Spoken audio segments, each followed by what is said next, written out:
Hello, everyone.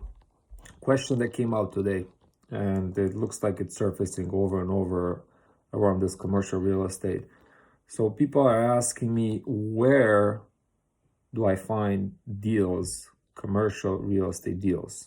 And the second question that I get a lot is, how do I approach the brokers? So finding the deals, let's address the number one thing. There's some specific websites. They are listing these deals, available properties, and they're available for everyone. CBRE, it's one website. JBL is another website. Crexi, CREXI, Crexi, that's another one. Also, LoopNet. I don't think there are many deals in there per se, but it's fairly famous. Cushman and Wake, I think, is another one. And if you go on these websites, you're gonna be able to create an account with some of them, not all of them. The Cushman website, I believe, you can directly search property. When you search a property, you do your criteria over there, you choose your city, you choose your state, you do all that shebang. And I'm talking about the interest states where you want to purchase. It might be in a different state than the one that you live. And then you are going to look through it, and you're going to look for OM. OM is the offering, right? That's kind of the deck that the broker it's putting up there for you, so you can do your napkin underwriting, right? First. So you're just going to do that simple math that I was teaching before, the one that Grant Cardone is enforcing, how to figure out the price of the property, how much you should offer for it. And that's, just so you know, that's just a preliminary thing that you're going to do to establish if the deal is worth looking at. It's not the final price. It has a lot of things that are going to be different in there, and the numbers can be way off. So as I was speaking with a CPA yesterday, I found out there are a lot of pages in a final offering. So I bought a syndicated calculator. I think it's got like 78 pages. The napkin underwriting part that you do, it has, I don't know, one page. There are only a few numbers that you need to know: the NOI, the income of the property, the expenses of the property. That's what's going to determine the NOI. That's the operational cost there. And then if you have that, you know, the cap rate in your area, you're going to be able to establish the actual price that you should be offering for the property. I'm going to come back to those formulas. That's not complicated. That's a 5th grader math.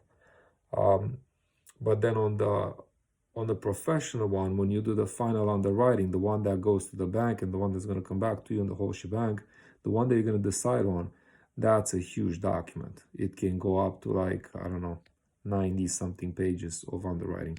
And that's going to have everything in it, okay? I heard that number can go way up there. And there are a lot of details in there that you might not going to know. But that's not for the conversation today. When you do your due diligence on the property, after you do the due diligence, you realize that's the area, fine. Then you're gonna do all your research. Where's the Starbucks? Where's Whole Foods? I mean, that's very important research. What's the population growth? What is the rent that is sustained that income? So you know that the number should be like 4 times, I believe, the income. So if the rent is $1,000, a $40,000 a year should accommodate that $1,000 rent, right? It's the ratio is 4 to 1 there. So that's what you're looking for.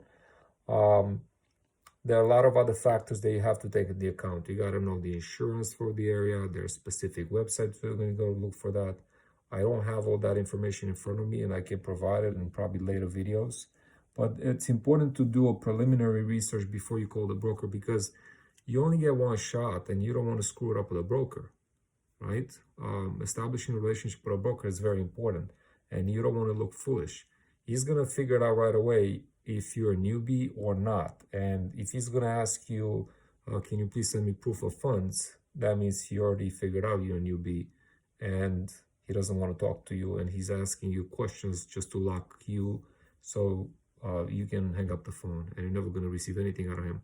So I'll give you a quick thing that I just got today. I was on a call with somebody, and a lady raised the question, what do I say to the brokers? Because every time I call them, kind of hang up on me because they figure out I'm a newbie.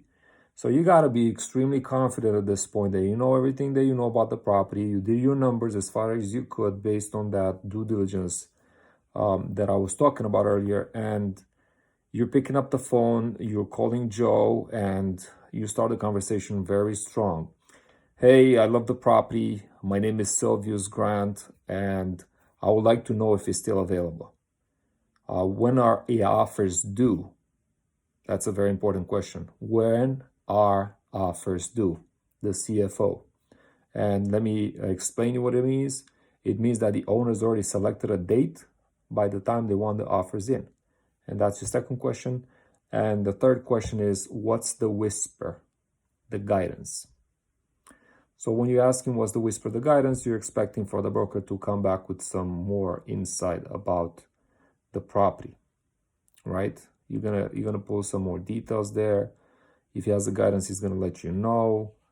There's some tricks to the trade, but pretty much that's how you start on a known property. If you already know the property and you can do your due diligence. Now, if you're calling in and asking for list of properties or for properties that you're not comfortable with, you never did anything about, you don't know anything about in the area, then there's a broker script that I picked up on one of the websites of Michael Blank.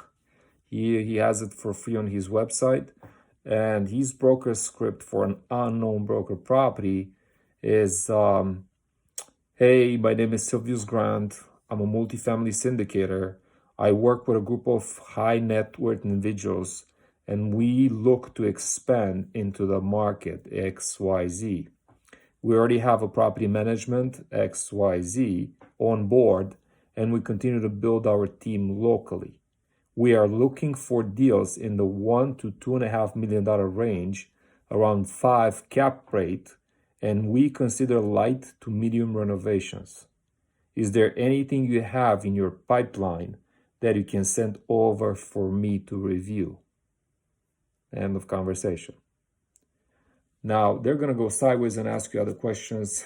The best way to do this, to go over this hump, is for you to make some calls outside of your interest area first. So call some places where you're not planning on buying any properties and rehearse these questions and see what they're coming back to you and figure out what are the questions that they have and write them down, keep track, and see exactly where you get blocked. And then figure out the answers for those questions. So next time when you get a real call, make sure you have the answers with you, okay? So you don't look foolish. I guess it's more like a personality thing. You have to come up strong, and you have to show knowledge. So you really have to do your research. So for me, if I'm looking for a property and I pretty much know where it is, I drove by it, I looked at it, I know it's my area of interest, then the confidence goes up. I know some things about the property. I drove by it. I interviewed a couple of people left and right. If it's close to me, if it's not a different state. And I also do the due diligence for it as much as I can in front of a computer, right? Everything is pretty much public on these websites. I don't know, pull stuff out of Zillow, look for schools, look for distances to, like I said, Starbucks, check if it's a Whole Foods. Determine if you're in A, B, or C area. So that's the due diligence that you want to do. Yeah, it's going to say B plus asset or A minus class asset. So they can say anything, but if a block away, you're in the middle of the hood, then you have a problem. That property is not A minus, it's probably a B or even less. So it really depends on a lot of factors. But this is what I had to say for tonight. I really thank you for tuning in, and coming back with more tips tomorrow. Have a good night.